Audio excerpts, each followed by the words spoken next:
The mashed potatoes hit the wall with a wet splat, leaving a white stain that would remind me of this moment for years to come. I can't do this anymore. I screamed, my voice cracking as 27 years of swallowed pride finally erupted. I can't sit here and pretend that everything you're saying doesn't destroy me piece by piece. The silence that followed was deafening. My mother's fork hung suspended halfway to her mouth, a piece of green bean dangling precariously. My father's weathered hands had frozen around his beer bottle, his knuckles white with tension. My brother Michael sat back in his chair like he'd been slapped, while my sister Jennifer's phone clattered to the table, forgotten for the first time all evening. But let me back up, because this story, my story, doesn't start with flying food and family drama. It starts 3 hours earlier, when I made the mistake of believing that maybe, just maybe, this Sunday dinner would be different. I should have known better. I'd spent the entire drive from my studio apartment to my childhood home in Riverside, California, practicing what I'd say.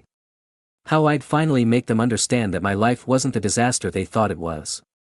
How I'd explain that running your own digital marketing consultancy wasn't just playing on the computer, as Dad liked to say. How I'd prove that I wasn't the family failure they'd labeled me since I'd dropped out of my corporate job 3 years ago to chase what they called pipe dreams. The house looked exactly the same as it had for the past 15 years, beige stucco with brown trim, a small front yard that Dad maintained with military precision, and Mom's ceramic garden gnome standing guard by the front steps. Everything about it screamed suburban middle-class stability, the kind of life my parents had built brick by brick through decades of playing it safe. I sat in my 2015 Honda Civic for a full 5 minutes before going in, watching through the living room window as my family moved around like actors in a play I'd never quite learned the lines to. Michael was already there with his wife Sandra and their twin boys, probably showing off photos from their latest vacation to Disneyland or bragging about his promotion at the credit union.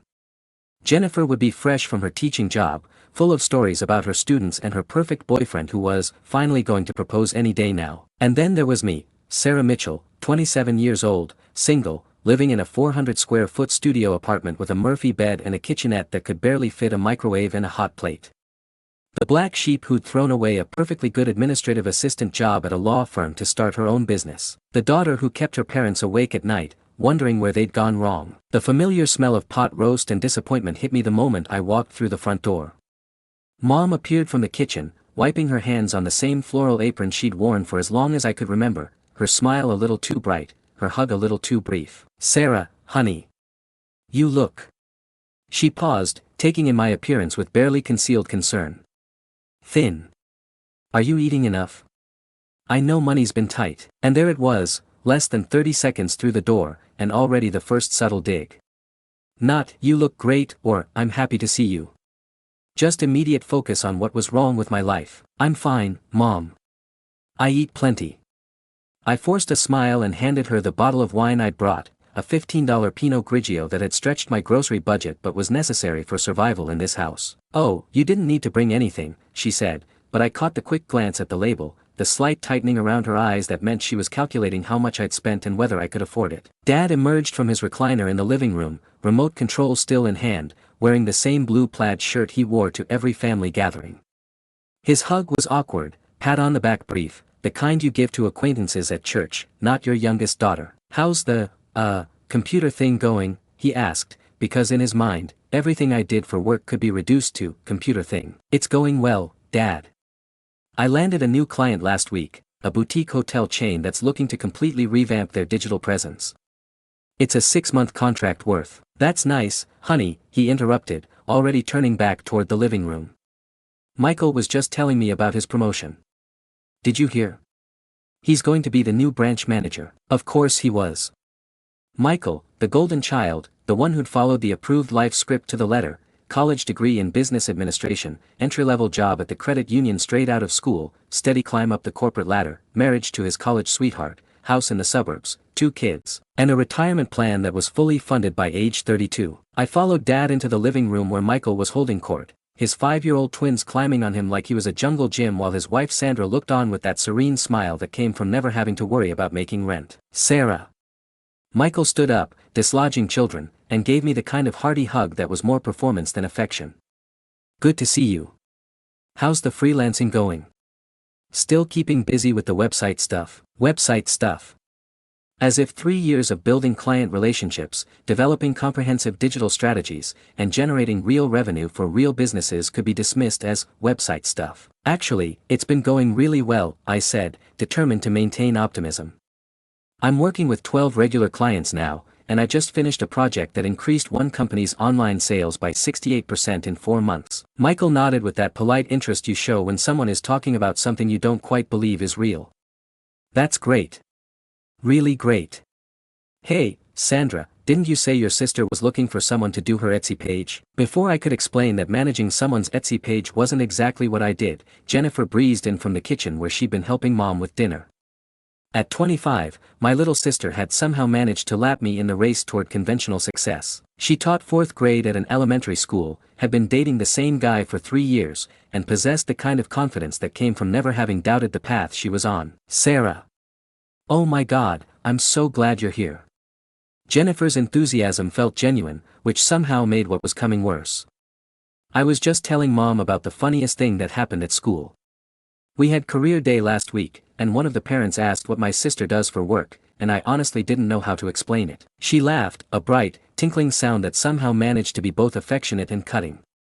I mean, I know you work on computers and help businesses with marketing or whatever, but when you try to explain it to a 9-year-old, or really anyone. The living room fell silent except for the twins giggling and the sound of Sunday afternoon football on the TV. I could feel everyone's eyes on me, waiting for my response, and suddenly I felt like I was 9 years old again, standing in this same living room, trying to explain why I'd gotten in trouble at school or why my grades weren't as good as Michael's. It's digital marketing and business consulting, I said quietly. I help companies develop their online presence, optimize their marketing strategies, and improve their customer engagement through various digital channels. The blank stares told me I might as well have been speaking Mandarin. Right, Jennifer said slowly. But what do you actually do all day? Before I could answer, Mom called us all to dinner, and we filed into the dining room like we had hundreds of times before. The table was set with Mom's good china, the stuff that only came out for Sunday dinners and holidays, and laden with enough food to feed a small army. Pot roast, mashed potatoes, green beans, dinner rolls warm from the oven, and a green salad that would mostly go untouched. We took our usual seats around the oval table that had been the centerpiece of every major family conversation, argument, and celebration for as long as I could remember. Dad at the head, Mom to his right, Michael and Sandra on one side with space for the twins to eat at the kids' table in the kitchen, Jennifer across from them, and me at the foot of the table, directly across from Dad, positioned perfectly to be the center of attention for all the wrong reasons. The first few minutes passed in relative peace. We talked about the weather, the twins' upcoming soccer season, and Mom's ongoing war with the neighbors over their fence height. I started to relax, thinking maybe I'd been paranoid, maybe this dinner would be different. I should have known better. So Sarah, Dad said, carving the pot roast with the same methodical precision he brought to everything in his life. Your mother mentioned you had to borrow money for rent again last month, and there it was. The conversation I'd been dreading, dropped into the middle of dinner like a bomb with a timer counting down. It wasn't borrowing, I said carefully. It was a short-term cash flow issue. I had 3 clients who were late with payments, and my rent was due before their checks cleared. Mom helped me out, and I paid her back within 2 weeks. Cash flow issue, Michael repeated, like he was tasting the words. That's a fancy way of saying you don't have enough money coming in. It's a normal part of running a business, I said, my voice getting a little sharper. Sometimes payments are delayed. It doesn't mean the business isn't successful. Sandra looked up from cutting food for the twins. But wouldn't it be easier to just have a regular job? You know, steady paycheck, benefits, security. The word security hung in the air like incense in a church, sacred and unquestionable in this family. I tried the regular job thing, I reminded them. I worked at Patterson and Associates for 4 years. I was miserable, but you were stable, Mom said softly. You had health insurance. You were building toward something. I was answering phones and filing papers. I have a bachelor's degree in marketing, and I was ordering office supplies and scheduling appointments. That's not building toward anything. It was building toward a promotion, Dad said firmly. Mr. Patterson told me at the church barbecue that you were in line for an administrative coordinator position. That would have meant more money, more responsibility, more of the same meaningless tasks, just with a fancier title, I shot back. Dad, I was dying there. Every day felt like I was suffocating. That's what work is, he said, his voice getting that edge it got when he thought I was being naive. You think I love getting up at 5 in the morning to manage construction sites? You think I enjoy dealing with contractors who show up late and building inspectors who find problems with everything? Work isn't supposed to be fun, Sarah. It's supposed to pay the bills. Dad had been a construction supervisor for Harrison Construction Group for over 30 years.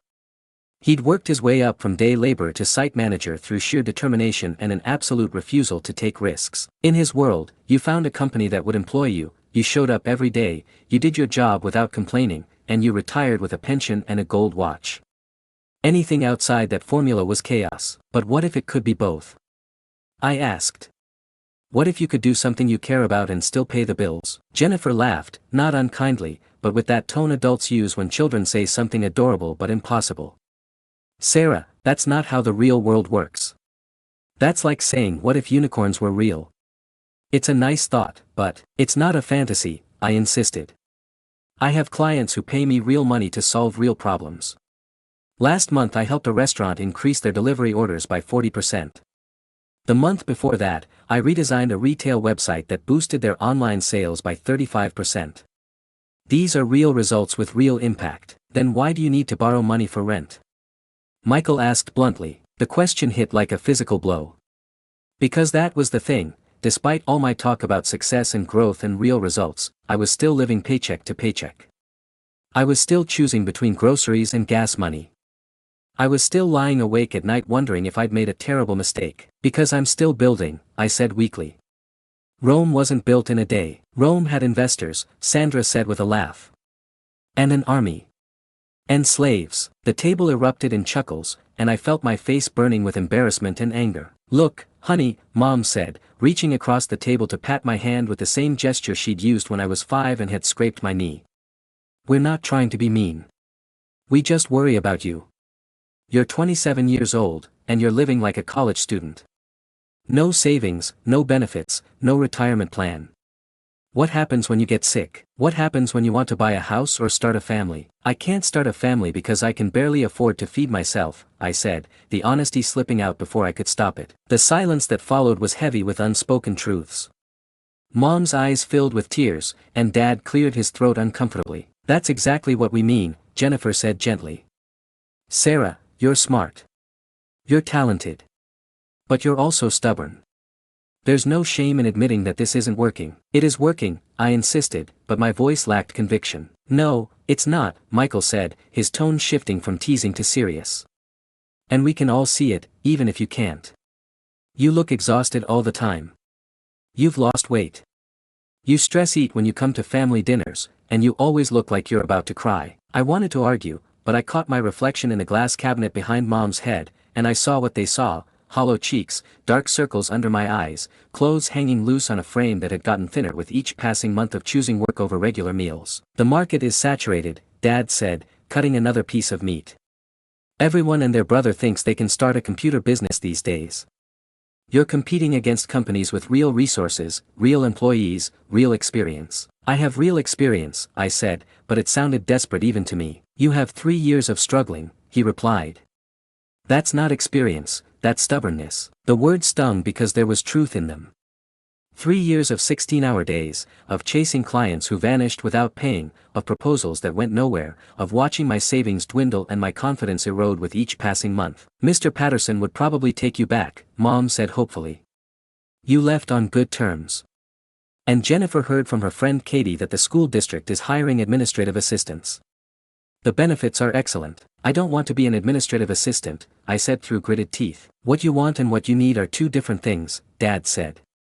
And right now, you need stability. That word again. Stability. The holy grail of middle-class existence, the thing that trumped happiness, fulfillment, or personal satisfaction every single time. You know what? Jennifer said, her voice taking on that helpful tone that made me want to scream. My principal mentioned they might need someone to help with their website and social media stuff. It wouldn't be full-time, but it could be a good way to transition back into regular employment while still using some of your computer skills. Computer skills. Like I was some teenager who taught myself HTML in my bedroom. I don't want to transition back into regular employment, I said, my voice getting louder. I want to build something of my own. I want to create something that matters. But what if you fail? Sandra asked, and there was genuine concern in her voice. What if you spend the next 5 years struggling like this, and then you're 32 with no work experience, no savings, no career to speak of? Wouldn't it be better to cut your losses now while you're still young enough to start over? The question hung in the air like smoke from a house fire, toxic and impossible to ignore. Because that was my greatest fear, wasn't it? That all of this, the sleepless nights, the constant stress, the financial uncertainty, would be for nothing. That I'd wake up one day, 5 years older and no better off, having wasted the best years of my life chasing something that was never going to work. I've invested too much to give up now, I said, but even I could hear how hollow it sounded. That's called the sunk cost fallacy, Michael said, leaning back in his chair with the satisfied expression of someone who just made a brilliant point. Just because you've already invested time and money into something doesn't mean you should keep investing more if it's not working. It's basic economics. Basic economics. From my brother who'd never taken a risk in his life, who'd followed the same safe path that millions of others had followed before him. You don't understand, I said, my voice shaking with frustration. You've never tried to build anything. You've never taken a chance on yourself. You just follow the rules and collect your paycheck and act like that makes you smarter than everyone else. Michael's face darkened. I follow the rules because the rules work, Sarah. I have a house. I have a family. I have money in the bank and a future I can count on. What do you have? The question hit like a slap. What did I have?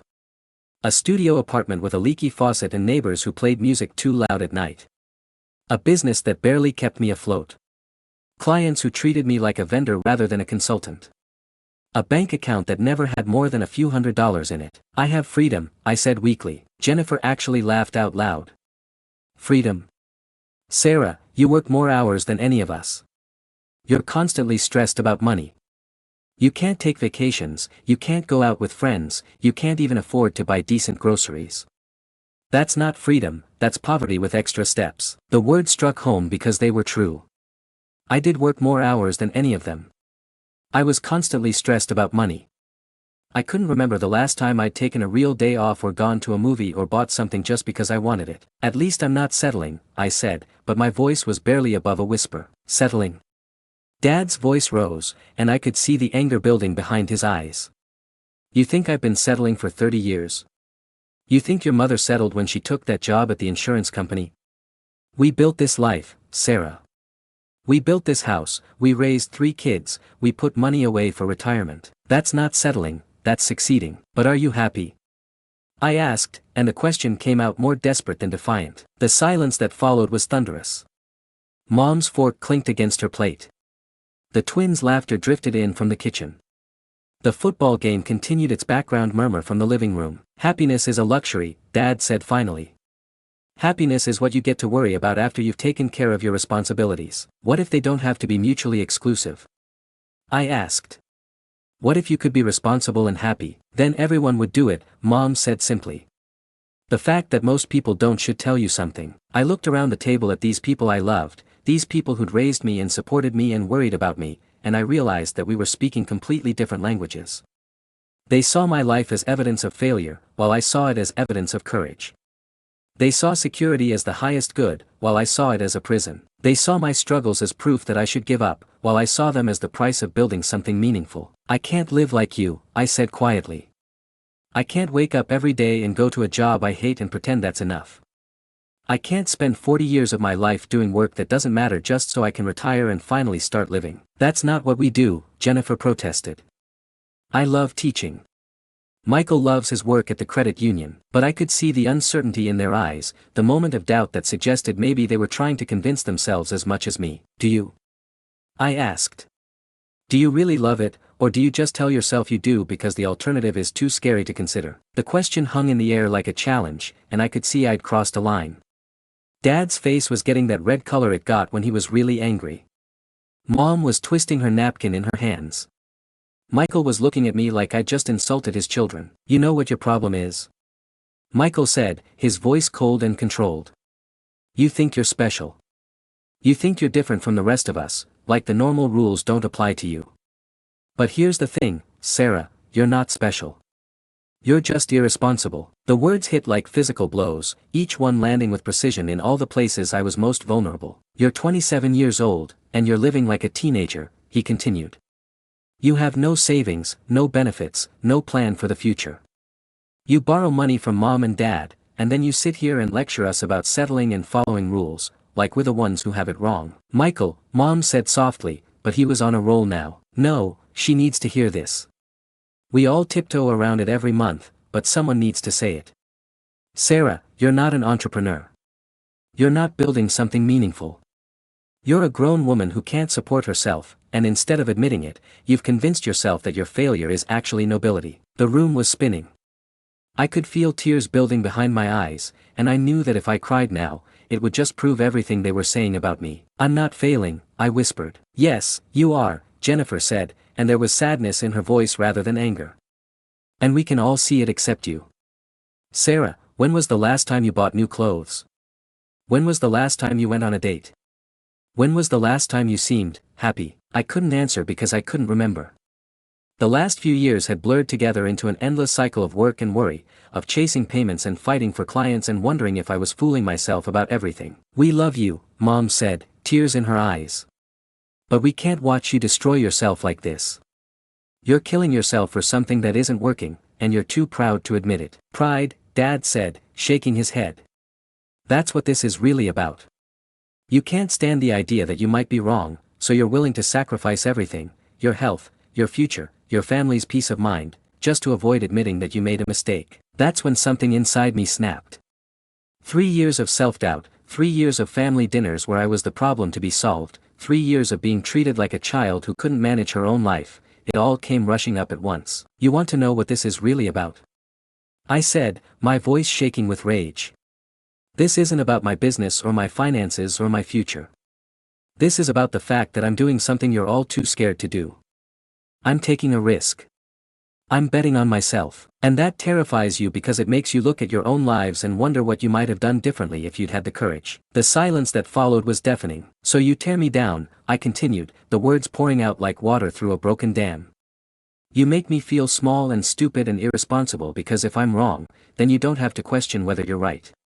If I fail, then you get to feel good about playing it safe. That's not, Mom started. It is. I slammed my hand on the table, making the dishes rattle. You can't stand the idea that there might be another way to live because then you'd have to admit that you chose this.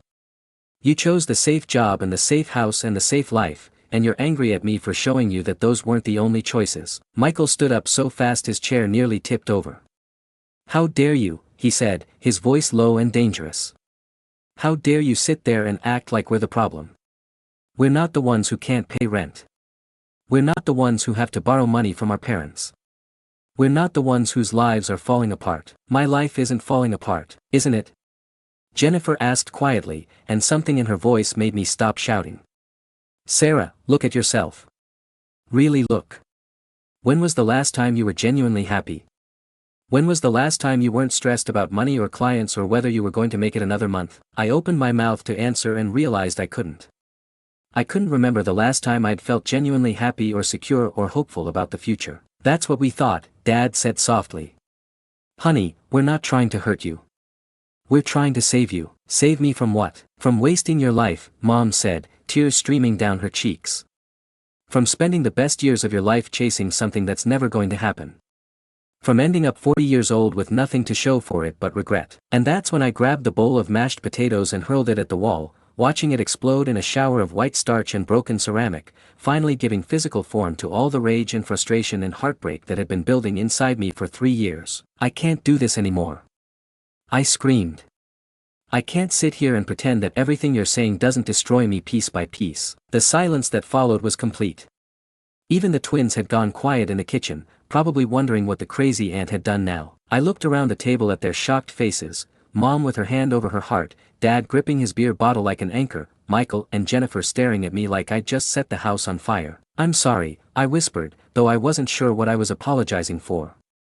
For throwing food, for raising my voice, for existing, for being the family disappointment that made every gathering about my failures. I grabbed my purse and headed for the door, hearing Mom call my name behind me, but I couldn't stop. I couldn't stay in that house for another second, breathing that air thick with disappointment and pity and well-meaning cruelty. The last thing I heard as the front door slammed behind me was Dad's voice, "Let her go, Helen." She needs to figure this out on her own. I sat in my Honda in their driveway for 10 minutes, crying so hard I couldn't see to drive. 3 years of sacrifice, 3 years of believing in myself when no one else would, 3 years of building something from nothing, and for what? To end up exactly where they said I'd end up, broke, alone, and running out of time. Maybe they were right. Maybe I was delusional. Maybe it was time to admit that I'd failed and move on with my life. I drove home to my studio apartment, past the fast food restaurants where I couldn't afford to eat and the shopping centers full of stores I couldn't afford to shop in, back to my 400 square feet of space that contained everything I owned in the world. As I sat on my Murphy bed in the dark, staring at the laptop that represented both my dreams and my downfall, I made a decision. I would give myself 1 more month. 30 days to prove that this was all worth it, that I hadn't wasted 3 years of my life and broken my family's heart for nothing. If I couldn't make it work in 30 days, would apply for the administrative job at Jennifer's school. I would swallow my pride, admit defeat, and join the ranks of the safely employed. I had no idea that in exactly 3 weeks and 2 days, everything would change. That a phone call would alter not just my life, but how my entire family saw me. That the man who'd employed my father for over 30 years would treat me with a respect my own family had never shown. But that night, sitting alone in my tiny apartment with the taste of failure bitter in my mouth, I couldn't see past the weight of their words or the truth buried inside them. All I could do was hold on to the hope that maybe, just maybe, I had one miracle left in me. 3 weeks and 2 days. That's exactly how long it took for my world to flip upside down. I was sitting in my studio apartment at 6:47 a.m. on a Tuesday morning, laptop balanced on my knees, working on what I decided would be my final proposal as an independent consultant. The client was a small tech startup that probably couldn't afford my services anyway, but I was desperate enough to take anything at this point. My phone buzzed with a text from Mom. "Honey, your father wants to talk to you. Can you come by the house after work?" I stared at the message for a long moment. It had been 3 weeks since the great mashed potato incident, as I'd come to think of it. 3 weeks of radio silence from my family, 3 weeks of wondering if I'd finally burned every bridge I had left. Part of me wanted to ignore the text, to let the silence stretch until it became permanent. But a bigger part, the part that still hoped for reconciliation, typed back, "I'll be there around 6. What I didn't know was that at that exact moment, 23 miles away in a glass office building downtown, Robert Harrison, CEO of Harrison Construction Group, was having a very different kind of morning. "Tom, I need to see you in my office," Harrison said, appearing in the doorway of the construction trailer where my father was reviewing blueprints for the Morrison Medical Center project. Dad looked up, immediately concerned. In 32 years with the company, he'd been called to the CEO's office exactly 4 times, once when he'd been promoted to supervisor, once when his crew had finished the courthouse project 2 weeks ahead of schedule, once when his brother had died and Harrison had personally approved extended bereavement leave, and once when there'd been a safety incident that required investigation. "Is everything all right, Mr. Harrison?" Dad asked, following him across the construction site toward the temporary offices. "More than all right, Tom. I just got off the phone with the Pentagon." Dad stopped walking. "The Pentagon?" Harrison smiled, an expression Dad had rarely seen on his boss's face. "Seems we have something to discuss about your daughter." For the next hour, while I sat in my apartment completely unaware that my life was about to change forever, Robert Harrison explained to my father that the U.S. Army had been conducting a routine background check as part of their security clearance process for a new contractor. The contractor in question was Colonel Sarah Mitchell, my full name, though I'd never told my family about the military rank I'd earned during my 6 years of service that I'd somehow managed to keep completely separate from my civilian life. You see, there was a lot my family didn't know about me. They didn't know that before I'd worked at Patterson and Associates, before I'd started my consulting business, I'd spent 6 years in the Army, rising through the ranks from second lieutenant to lieutenant colonel. They didn't know that I'd served 2 tours in Afghanistan, leading a communications and intelligence unit that had been instrumental in several major operations. They didn't know that I'd been awarded the Bronze Star Medal, the Meritorious Service Medal, and the Army Achievement Medal. They didn't know because I'd never told them. When I'd returned from my final deployment 3 years ago, I'd been burned out, struggling with nightmares and the kind of bone-deep exhaustion that comes from carrying responsibility for other people's lives. I'd taken the job at Patterson and Associates because it was quiet and safe and required nothing more than showing up and following instructions. I'd told my family I'd spent those 6 years working for the government and left it at that. They'd never asked for details, and I'd never volunteered them. The consulting business I'd started wasn't just about marketing and websites. It was a specialized firm that provided strategic communications and operational consulting to companies with government contracts. My clients weren't small businesses struggling with their Facebook pages, they were defense contractors, tech companies working on classified projects, and corporations that needed someone who understood both military protocol and civilian business operations. The reason I'd been struggling financially wasn't because my business was failing. It was because most of my income came from classified contracts that required security clearances and non-disclosure agreements. I couldn't talk about my biggest successes because doing so would violate federal law, but the Army had been keeping track of me. They'd been watching my work, monitoring my business, and when a position had opened up for a civilian contractor to serve as Senior Strategic Communications Advisor for a new joint military-civilian infrastructure initiative, my name had risen to the top of a very short list. The background check had led them to Harrison Construction Group, where they discovered that Tom Mitchell, respected supervisor and 32-year veteran of the company, was the father of Colonel Sarah Mitchell, decorated war veteran and exactly the kind of strategic thinker they needed for their project. "Tom," Harrison said as he finished explaining the situation, "I have to ask you something, and I need you to be completely honest with me." Dad nodded, still trying to process everything he'd just heard. "Did you know your daughter was a lieutenant colonel in the U.S. Army?" The question hung in the air like smoke.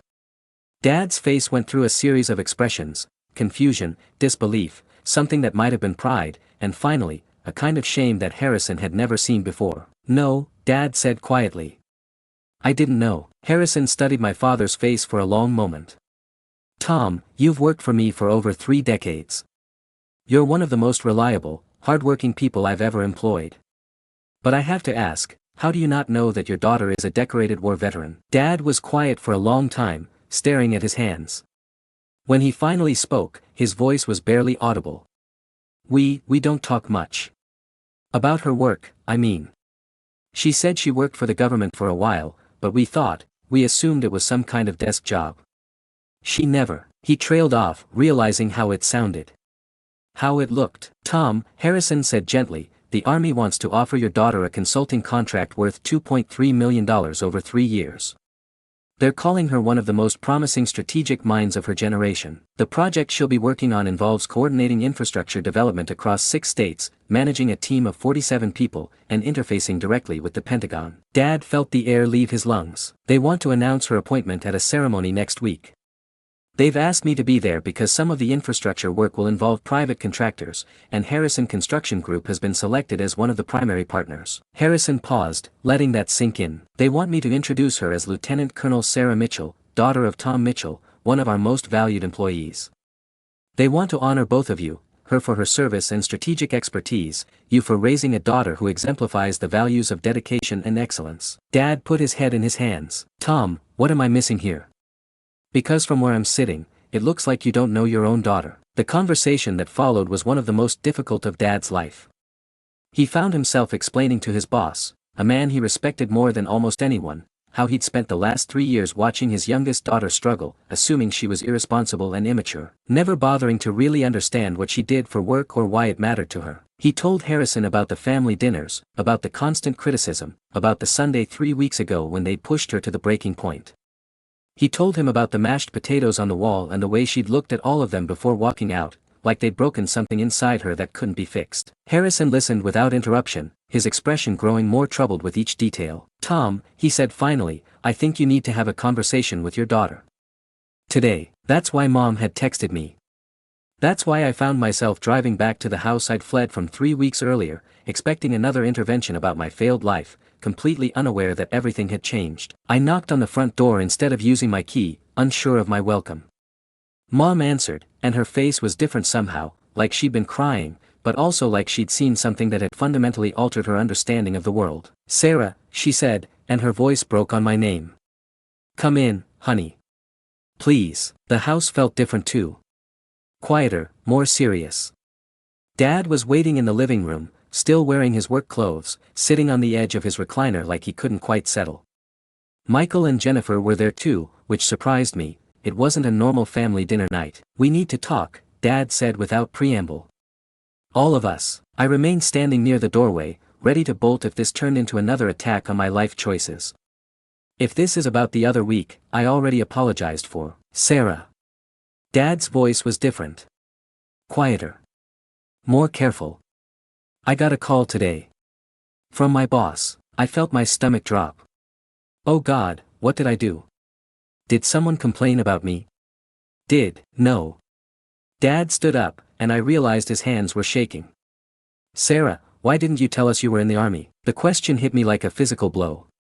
I felt all the blood drain from my face, felt the careful walls I'd built between my civilian life and my military service come crashing down. I started, but no words came. 6 years, Dad continued, his voice getting stronger. 6 years, 2 deployments, lieutenant colonel rank. Bronze Star Medal. Strategic communications. Classified operations. The silence in the room was deafening. I could see the shock on Michael's and Jennifer's faces, the confusion and hurt in Mom's eyes. How? Jennifer whispered. How did we not know? I sank into the nearest chair, feeling like the weight of those 6 years of secrets was finally crushing me. Because I didn't want you to know. Why?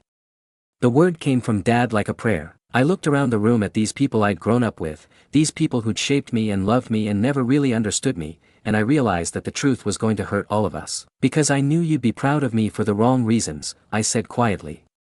You'd be proud that I'd followed orders, that I'd had a steady paycheck, that I'd done something you could explain to your friends. You wouldn't be proud of me for leading soldiers under fire, or for developing strategies that saved lives, or for earning respect through competence and courage. The words hung in the air like accusations. You'd be proud that I'd finally done something respectable, not that I'd done something extraordinary. Mom started crying then, quiet tears that she tried to hide behind her hands. And when I came back, I continued, the words pouring out now, I was so tired. So tired of being responsible for everything, of making decisions that could get people killed, of carrying secrets that I couldn't share with anyone. I took that job at Patterson and Associates because I wanted to be nobody for a while. I wanted to answer phones and file papers and let someone else make all the important decisions. But you hated it, Michael said, and there was wonder in his voice. I hated it, I confirmed. Because after 6 years of leadership and strategy and making a real difference in the world, filing insurance claims felt like death. So I started the consulting business because I wanted to use my skills without the weight of life and death decisions. What kind of consulting? Jennifer asked, and for the first time in years, she sounded genuinely curious rather than dismissive. Strategic communications for companies with government contracts. Operational consulting for defense contractors. I help civilian companies understand how to work with military organizations, and I help military organizations understand how to work with civilian companies. I took a deep breath. Most of my work requires security clearances.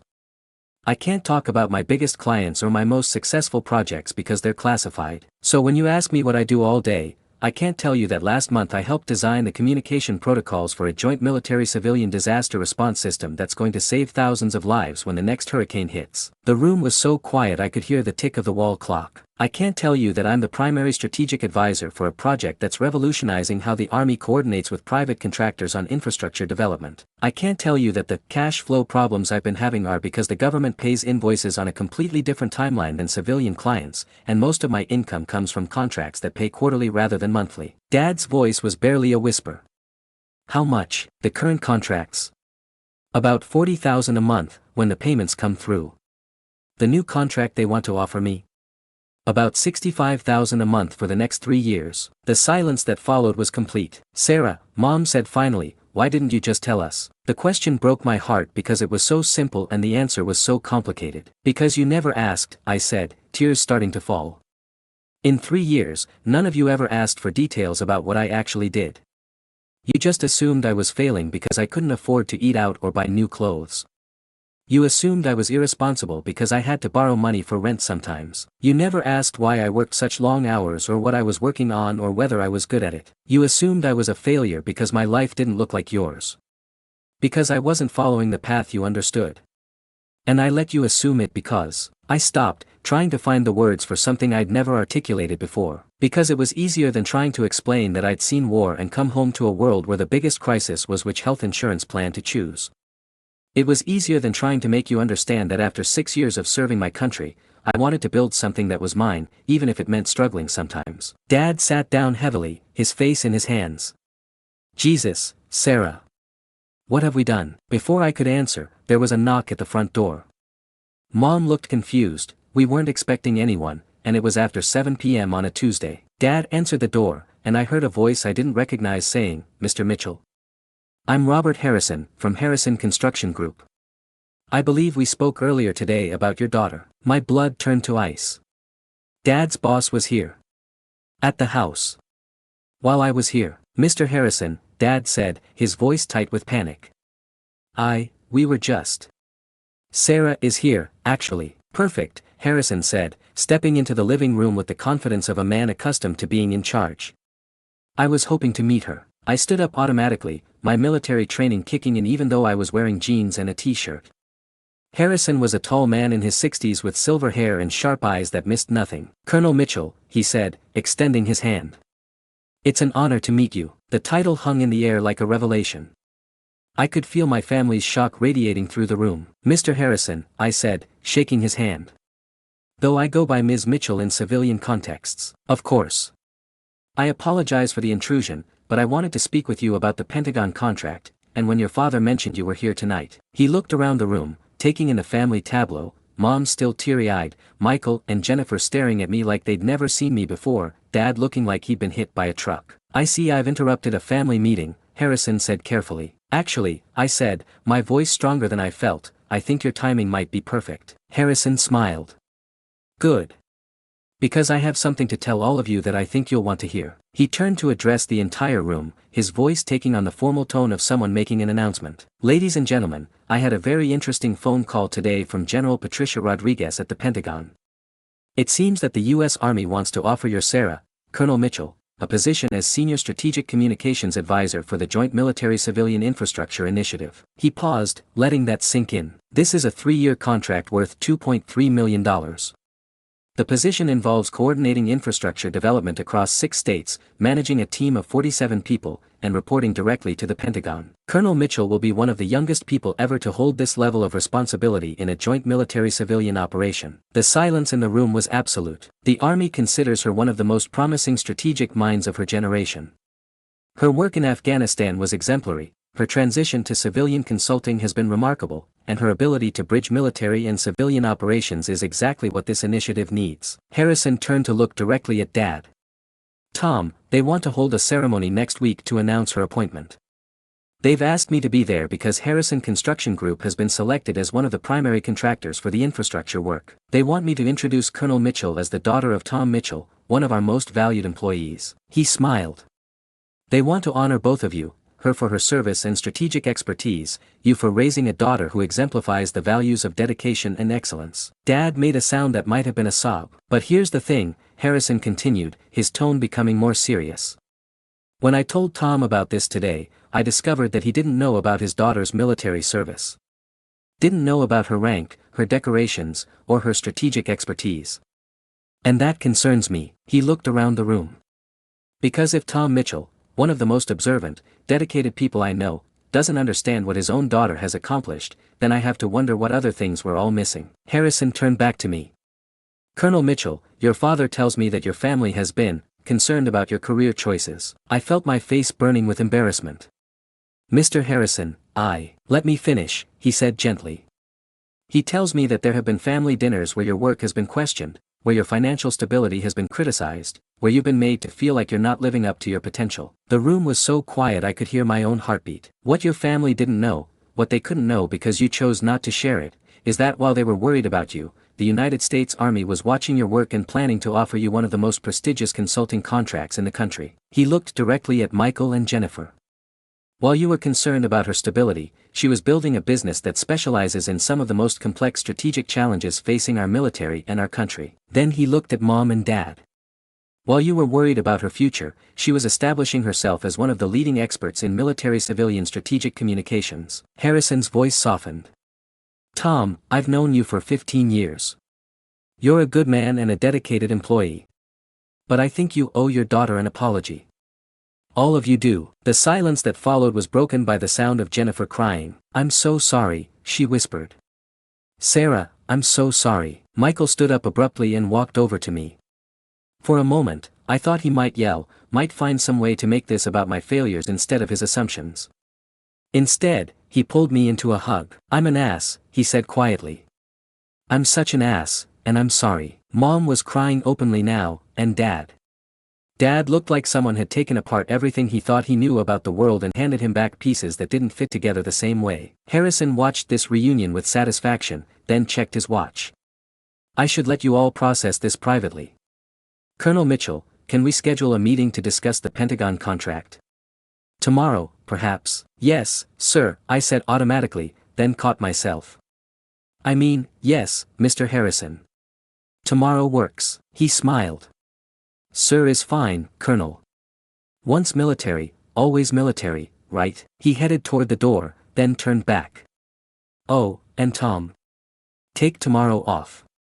I think you and your family have some talking to do. After Harrison left, we all stood there for a long moment, not sure what to say or do.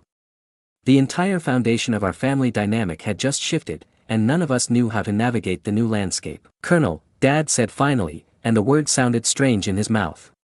My daughter is a colonel. Lieutenant Colonel, I corrected automatically. But Dad, I'm still the same person I was this morning. The rank doesn't change who I am, doesn't it? He asked, and there was wonder in his voice. Sarah, you led soldiers in combat.